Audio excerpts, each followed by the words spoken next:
కూర్మావతారమై కుధరంబు క్రిందను కోర్కెతో నుండువా కొమరు మిగులా వరహావతారమై వనభూములను జొచ్చి శిక్షింపవా హిరణ్యాక్షునపుడు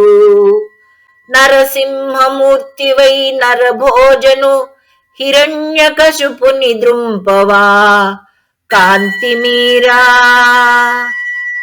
వామన రూపమై వసుధలో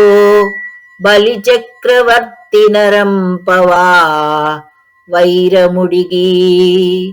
ఇట్టి పనులెల్ల జేయగా నెవరికి తగునే నరసింహ నీకిది తగునుగాక భూషణ వికాస శ్రీధర్మపురి నివాస దుష్ట సంహార నరసింహ దురిత దూరా